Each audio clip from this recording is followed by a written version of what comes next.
किसानों को रोकने के लिए पुलिस ने टीयर गैसेस का इस्तेमाल किया, बैरिकेड्स लगा दिए गए, वाटर कैनन्स का इस्तेमाल किया और जनता के टैक्स के पैसों से बनी सड़कों को खोद दिया गया। 15 सितंबर से 20 दिसंबर तक बॉर्डर पर ठंड और हार्ट अटैक से मरने वाले किसानों की संख्या 41 थी, 30 दिसंबर तक 50 थी, 2 जनवरी तक 57 और 8 जनवरी तक 70 हो चुकी थी।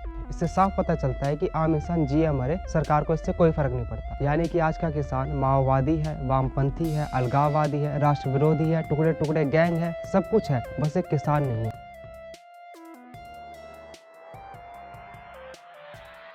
9 अगस्त को किसान आंदोलन शुरू हुआ। पहले तो ये स्टेट लेवल पर ही हुआ, पर बाद में नेशनल इशू बन गया। 25 सितंबर को किसानों ने भारत बंद का नारा लगाकर प्रोटेस्ट किया, पर वो इतना इफेक्टिव नहीं था, इसलिए उन्होंने बाद में रेल रोको आंदोलन शुरू किया।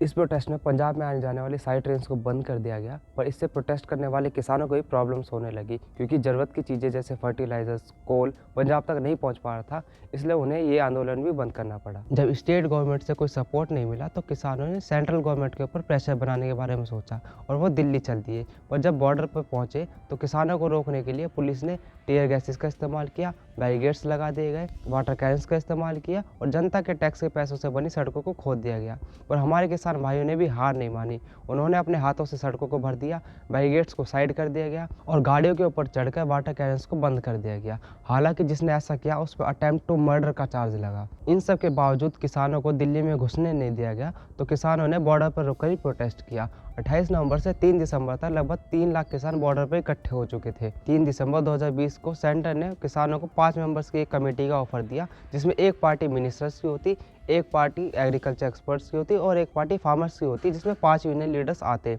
और इस लॉ में जो प्रॉब्लम्स है उनको ठीक करने की कोशिश करते। 5 दिसंबर को 32 से 40 यूनियन लीडर्स इस मीटिंग में शामिल हुए, जो अपना खाना वगैरह लेकर गए थे, जो उन्होंने वहाँ लंच में नीचे बैठकर खाया, यहाँ तक कि वहाँ का पानी तक भी नहीं पिया। पर इस मीटिंग का भी कोई नतीजा नहीं निकला, किसानों की सारी कोशिशें बेकार रही। नेक्स्ट मीटिंग 30 दिसंबर को हुई, पर इसमें कोई सोल्यूशन नहीं निकला। उससे नेक्स्ट मीटिंग 4 जनवरी को हुई, उसमें कोई सोल्यूशन तो नहीं निकला। पर मीटिंग के बाद यूनियन मिनिस्टर नरेंद्र सिंह तोमर ने मीडिया को एक स्टेटमेंट दी कि ताली दोनों हाथों से बजती है, पर किसान को केंद्र पर भरोसा नहीं है। दूसरी तरफ फार्मर लीडर्स ने कहा कि लॉज को वापस लेने में सरकार की ईगो प्रॉब्लम बीच में आ रही है। अगली मीटिंग 8 जनवरी को हुई। मीटिंग स्टार्ट होते ही किसानों ने सेंटर को लॉज वापस लेने के लिए बोला। सेंटर ने इस बात का अपोज किया, तो इस पर एक फार्मर यूनियन लीडर ने बोला कि घर वापसी लॉ वापसी के बाद ही होगी। फिर सेंटर ने कहा कि कुछ स्टेट्स में कोई प्रॉब्लम नहीं है किसानों को इन लॉस से, तो इस पर एक यूनियन लीडर ने कहा कि सेंटर को एग्रीकल्चर सेक्टर में नहीं पढ़ना चाहिए, कॉन्स्टिट्यूशन के हिसाब से स्टेट का सब्जेक्ट है। लगता है आप चाहते ही नहीं कि कोई सोल्यूशन निकले, तो हमें क्लियर जवाब दे दीजिए, हम यहाँ से चले जाएंगे, बिना बात सबका टाइम वेस्ट क्यों करना। इस पर सेंटर ने कड़े शब्दों में बोला लॉज ना ही वापस हो सकते हैं और ना ही होंगे। तो इस पर काफ़ी देर शांति के बाद किसानों ने अपने आगे रखे पेपर्स को उठाकर दिखाते हुए बोला या जीतेंगे या मरेंगे। ऐसे ही कई राउंड ऑफ मीटिंग्स हुई, पर कोई सॉल्यूशन नहीं निकला। बाद में 20 जनवरी की मीटिंग में सेंटर ने किसानों को तीनों लॉज को 1.5 साल के लिए सस्पेंड करने का प्रपोजल दिया। फार्मर्स ने इसे इमीडिएटली एक्सेप्ट नहीं किया, उन्होंने कहा कि बाद में डिस्कस करके बताएंगे, पर बाद में उन्होंने इसे भी रिजेक्ट कर दिया। वैसे तो फार्मर्स की 10 डिमांड्स हैं, पर मेन उनकी 3 ही डिमांड्स हैं। पहली, गवर्नमेंट तीनों लॉज को वापस ले ले। दूसरी, MSP को रिटर्न में इंश्योर करे। तीसरी, जितने भी चार्जेस लगे हैं प्रोटेस्ट के दौरान फार्मर्स पर, उन सबको वापस ले ले।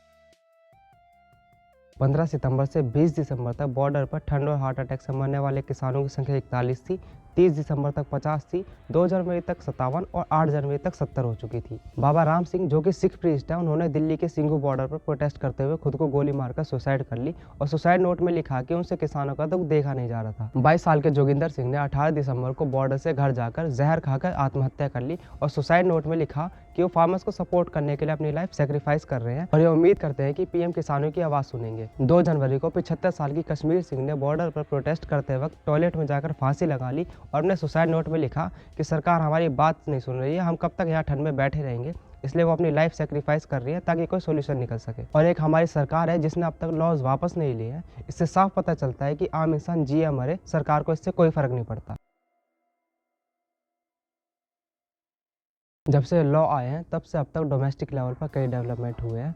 17 सितंबर को शिरोमणि अकाली दल की फूड प्रोसेसिंग इंडस्ट्रीज की यूनियन मिनिस्टर हरसिमरत कौर ने रिजाइन कर दिया। 26 सितंबर को शिरोमणि अकाली दल ने NDA के साथ अपना अलायंस तोड़ दिया। 1 दिसंबर को हरियाणा असेंबली में इंडिपेंडेंट MLA सोमवीर सांगवान ने BJP से अपना सपोर्ट वापस ले लिया। 3 दिसंबर को पंजाब के former chief minister Prakash Singh ने अपना पद्म विभूषण अवार्ड वापस कर दिया। राज्यसभा के MP और शिरोमणि अकाली दल के प्रेसिडेंट सुखदेव सिंह ने भी कहा है कि वो अपना पद्म अवार्ड वापस कर देंगे। जब से प्रोटेस्ट स्टार्ट हुआ है हमारे पॉलिटिशियंस ने बहुत सारी कॉन्स्पिरेसी थ्योरीज चलाई हुई हैं। बहुत से पॉलिटिशियंस ने तो बिना किसी एविडेंस के इस प्रोटेस्ट का रीजन एंटी नेशनल कॉन्स्पिरेटर्स को बताया है। फूड, रेलवेज और कंज्यूमर अफेयर्स के यूनियन मिनिस्टर पीयूष गोयल ने फार्मर्स को लेफ्टिस्ट और माओइस्ट के द्वारा हाईजैक्ड बताया है। बीजेपी के वाइस प्रेसिडेंट कृपाल परमार उन्होंने भी ये कहा है कि ये प्रोटेस्ट एंटी नेशनल एलिमेंट्स के फायदे के लिए हो रहा है। यूनियन मिनिस्टर राव साहेब दनवे ने तो ये तक कहा है कि इस प्रोटेस्ट के पीछे चाइना और पाकिस्तान का हाथ है। बीजेपी एमएलए सुरेंद्र सिंह ने भी इसे एंटी नेशनल फंडेड बताया है। बीजेपी उत्तराखंड के चीफ दुष्यंत कुमार गौतम ने भी इस प्रोटेस्ट को एंटी नेशनल और टेररिस्ट से हाईजैक्ड बताया है। और कुछ पॉलिटिशियंस ने तो इसके लिए टुकड़े टुकड़े गैंग तक को ब्लेम किया है। यानी कि आज का किसान माओवादी है, वामपंथी है, अलगाववादी है, राष्ट्र विरोधी है, टुकड़े टुकड़े गैंग है, सब कुछ है, बस एक किसान नहीं है।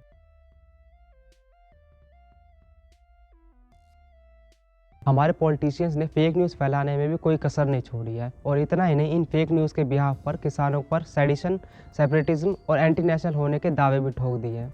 बीजेपी के जनरल सेक्रेटरी दुष्यंत कुमार गौतम ने एलिज किया है कि प्रोटेस्ट में खालिस्तान जिंदाबाद और पाकिस्तान जिंदाबाद के नारे लगे हैं, जबकि एल्ट न्यूज़ के फैक्ट चेक ने बताया है कि जिन फोटोज़ के बिहाफ पर वो ये दावे कर रहे हैं वो फोटोज़ अब की है ही नहीं। वो फोटोज़ 2013 के प्रोटेस्ट की हैं, जिसका यूज़ पॉलिटिशियंस प्रोटेस्ट को डिफेम करने के लिए कर रहे हैं। एक और फेक न्यूज़ शेयर करी बीजेपी के आईटी सेल के हेड अमित मालवीय ने, ये क्लेम करते हुए कि इस प्रोटेस्ट में कोई वायलेंस नहीं हुआ। इसका जवाब देते हुए अपोजिशन के लीडर ने पुलिस के वायलेंस का एविडेंस शेयर किया। मतलब कोई कसर नहीं छोड़ी है इन पॉलिटिशियंस ने प्रोटेस्ट को डिफेम करने की, ताकि इनको लॉस वापस ना लेने पड़े। लेकिन किसान ने इनकी हर चाल का डट कर सामना किया है। अब देखना यह है कि जीत किसकी होती है।